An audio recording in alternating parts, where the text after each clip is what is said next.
नमस्कार। अमन study point पर आप लोगों का हार्दिक स्वागत है। आज से पिछले एक वर्ष की करंट अफेयर्स की सीरीज स्टार्ट कर रहे हैं और ये आगामी सभी परीक्षाओं के लिए बहुत ही महत्वपूर्ण है, चाहे वो रेलवे का एग्ज़ाम हो, आप सुपर टेट की तैयारी कर रहे हैं, आप इसके अलावा यूपी के किसी एग्ज़ाम की या फिर और भी एग्ज़ाम की जो आगामी 2 से 3-4 महीने में हो सकते हैं, उन सब के लिए बहुत ही महत्वपूर्ण है। पूरा मैं करंट अफेयर्स आपको करवाऊँगा। इसके साथ ही अगर आप लोग हमारे चैनल से जुड़े हैं तो UP PET RO 2021, UP PCS 2021 प्रारंभिक परीक्षा, लोअर पीसीएस, यूपी टीईटी या सुपर टीईटी, इनमें से किसी की भी तैयारी कर रहे हो तो हमारे चैनल पर बेहतरीन नोट्स उपलब्ध हैं। कंप्लीट सिलेबस, अपडेट सिलेबस, जैसा वर्तमान में पैटर्न चल रहा है उसके अनुसार पूरा कंप्लीट आपको सुंदर हैंड राइटिंग में नोट्स आपको मिलेगा। उसके लिए आपको क्या करना है, इस नंबर पर व्हाट्सएप या टेलीग्राम के जरिए मैसेज करना है। वहाँ पर आपको सैंपल दिखाया जाएगा, सैंपल नोट्स देखिए, अच्छा लगेगा तो उसको आप ले सकते हैं। बेहतरीन नोट्स है, एक ऐसी नोट्स जिस पर आप पूरा भरोसा करके लेकर क्वालिफाई कर सकते हैं जल्द से जल्द आप कोई भी एग्ज़ाम। ओके, चलिए शुरुआत करते हैं हम आज के अपने पहले वीडियो की करंट अफेयर सीरीज़ की। ये वीडियो वन लाइनर टाइप का है लेकिन बहुत ही महत्वपूर्ण इसमें करंट अफेयर्स दिए गए हैं। इसके बाद अभी आपको बहुत सारे करंट अफेयर्स के वीडियो मिलेंगे जिसमें आपको कुछ बृहद रूप से करंट अफेयर्सों को मैं कराऊंगा, कुछ वन लाइनर तरीके से कराऊंगा, यानी जिसकी जैसी आवश्यकता है उसके अकॉर्डिंग मैं आपको करवाऊंगा। चलिए शुरुआत करते हैं। सबसे पहला, संघाई सहयोग संगठन शिखर सम्मेलन 2020, ये भारत की मेज़बानी में संपन्न हुआ, वर्चुअल मोड में, ऑनलाइन मोड में। भारत में इसकी मेज़बानी भारत के उपराष्ट्रपति वेंकैया नायडू द्वारा इसकी अध्यक्षता की गई, जबकि इसमें मेहमान देश कौन था? तुर्कमेनिस्तान। ओके, अगला है, भारत नेविगेशन उपग्रह प्रणाली के लिए आईएमओ यानी अंतर्राष्ट्रीय समुद्री संगठन द्वारा मान्यता पाने वाला विश्व का चौथा देश बन गया है। मोस्ट इम्पॉर्टेंट है, भारत में अपनी तरह की नेविगेशन प्रणाली होगी जिसको नाविक नाम दिया गया है और वो आईएमओ यानी अंतर्राष्ट्रीय समुद्री संगठन से मान्यता पाने वाला विश्व का चौथा देश बना है। इससे पहले 3 देश ये मान्यता प्राप्त कर चुके हैं जिसमें अमेरिका, रूस और चीन शामिल हैं। ओके, आगे बढ़ते हैं। अगला है उमंग ऐप। ये हाल ही में चर्चा में है, इसका फुल फॉर्म भी पूछा जा सकता है, किससे संबंधित है ये भी पूछा जा सकता है। उमंग का पहले फुल फॉर्म देखिए, उमंग यानी unified mobile application for new age governance. ये एक ऐप है जो कि भारतीय अंतर्राष्ट्रीय छात्रों, एनआरआई और भारतीय पर्यटकों के लिए उनकी सुविधा के लिए इस ऐप को शुरू किया गया है। ओके,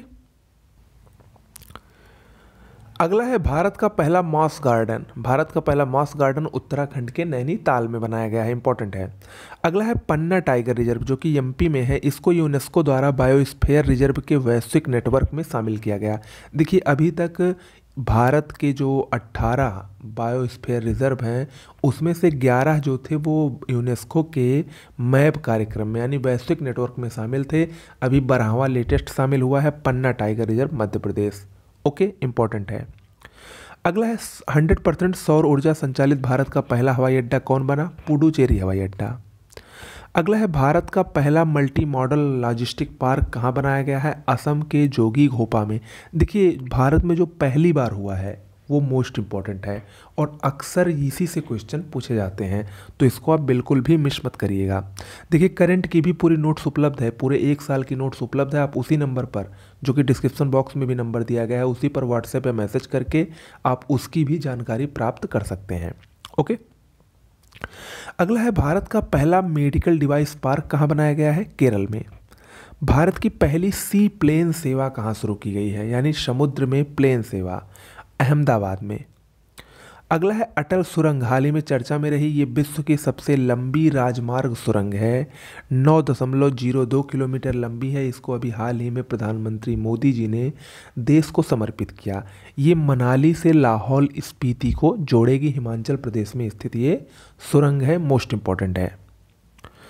अगला है भारत की पहली सौर ऊर्जा संचालित ट्रेन कहाँ पर चली? केरल में।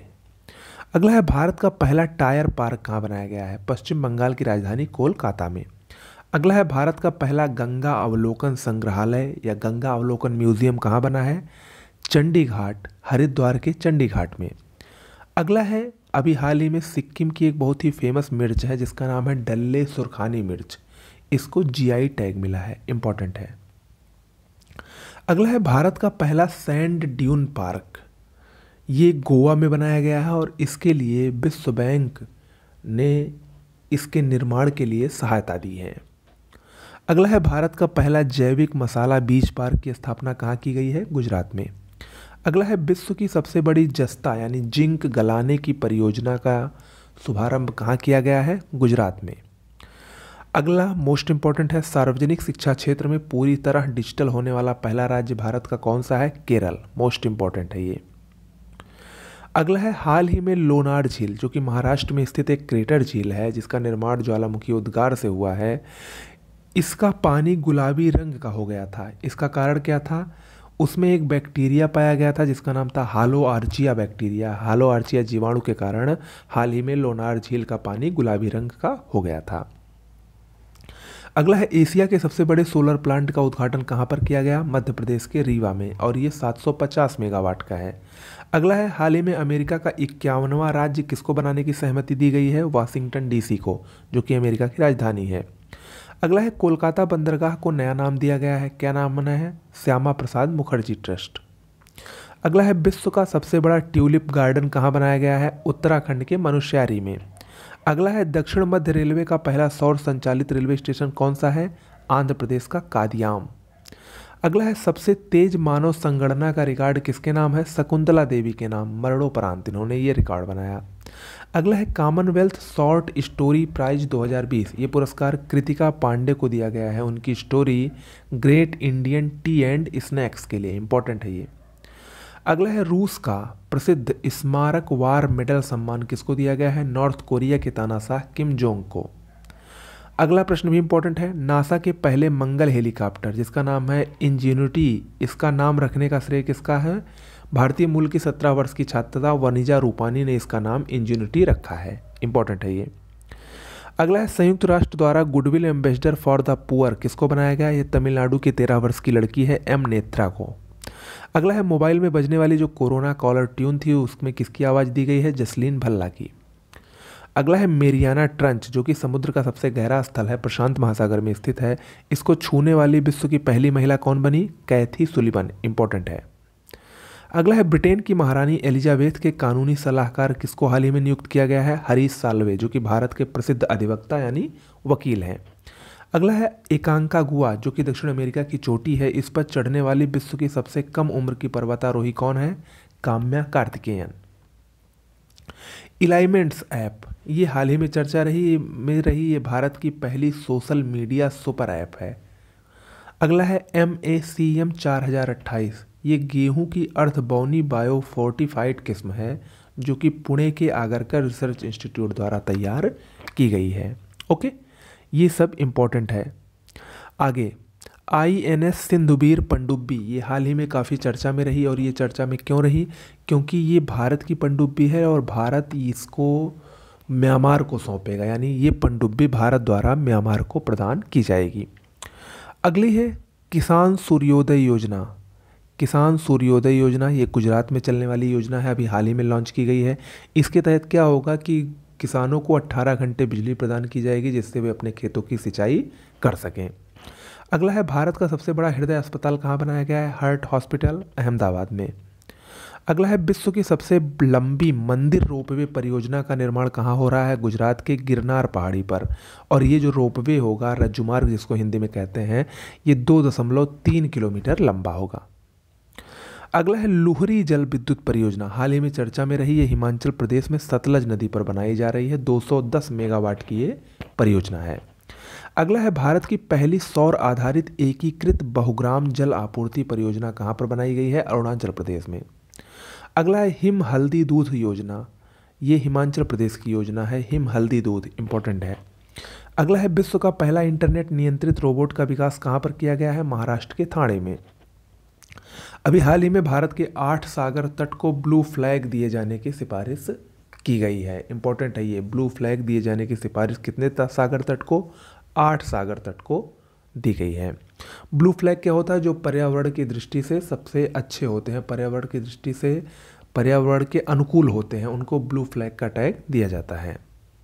अगला है रेलवे बोर्ड का हाल ही में पुनर्गठन हुआ। देखिए अब रेलवे बोर्ड में जो पहले अध्यक्ष होते थे, अध्यक्ष का पद समाप्त करके अब उनकी जगह मुख्य कार्यकारी अधिकारी उसके हेड होंगे, यानी जो सीईओ होंगे वो अब रेलवे बोर्ड के हेड होंगे। और पहले रेलवे बोर्ड में 8 सदस्य होते थे, अब उसके स्थान पर सिर्फ 5 सदस्य होंगे। ओके। अगला है वैश्विक रिश्वत जोखिम सूचकांक 2020। ये अभी हाल ही में जारी किया गया। इसके अनुसार विश्व का सबसे कम रिश्वतखोर देश, यानी जहाँ पर सबसे कम रिश्वतखोरी होती है, नंबर 1 पर डेनमार्क है, नंबर 2 पर नॉर्वे है। जबकि विश्व का सबसे अधिक रिश्वतखोर देश उत्तर कोरिया को माना गया है। भारत का इस सूचकांक में 77वां स्थान है। इंपॉर्टेंट है, याद रखिएगा। अगला जो बाइडेन, यानी Joseph Robinette Biden junior. Joe Biden ये अमेरिका के 46वें राष्ट्रपति हैं। कल इन्होंने अमेरिका के 46वें राष्ट्रपति के तौर पर शपथ ली है। ओके। इसके अलावा कमला हैरिस भी अमेरिका की पहली महिला उपराष्ट्रपति बनी है। अमेरिका के इतिहास में पहली महिला उपराष्ट्रपति कमला हैरिस को चुना गया है, जिन्होंने कल जो बाइडेन के साथ शपथ ग्रहण किया। और ये दोनों डेमोक्रेट पार्टी से संबंधित है, याद रखिएगा। अगला है चीन, रूस और क्यूबा संयुक्त राष्ट्र की मानवाधिकार परिषद में निर्वाचित घोषित हुए हैं। अगला है फेस स्कैन करने वाला विश्व का पहला देश कौन बना? सिंगापुर। अगला है जीएम गेहूं यानी HB4, जीएम गेहूं HB4 को मंजूरी देने वाला विश्व का पहला देश कौन बना? अर्जेंटीना। अगला है भारत हाल ही में एक गठबंधन में शामिल हुआ है जिसका नाम है फाइव आइज।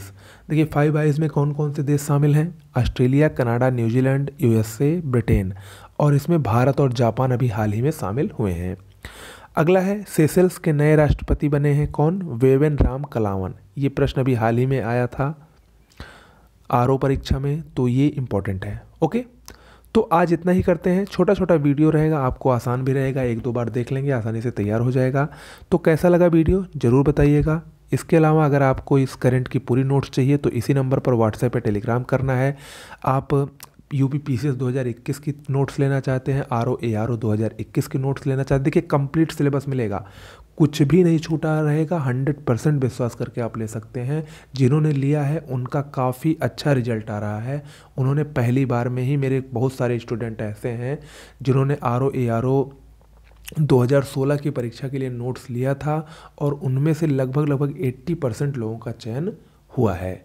ओके, तो आप लोग निश्चिंत होकर पूरे विश्वास के साथ इस नोट्स को ले सकते हैं। ये नोट्स आपको निराश नहीं करेगी। हाँ, अगर आप असफल हो रहे हैं लगातार तो आपको जल्द से जल्द सफलता दिलाएगी, ये निश्चित है।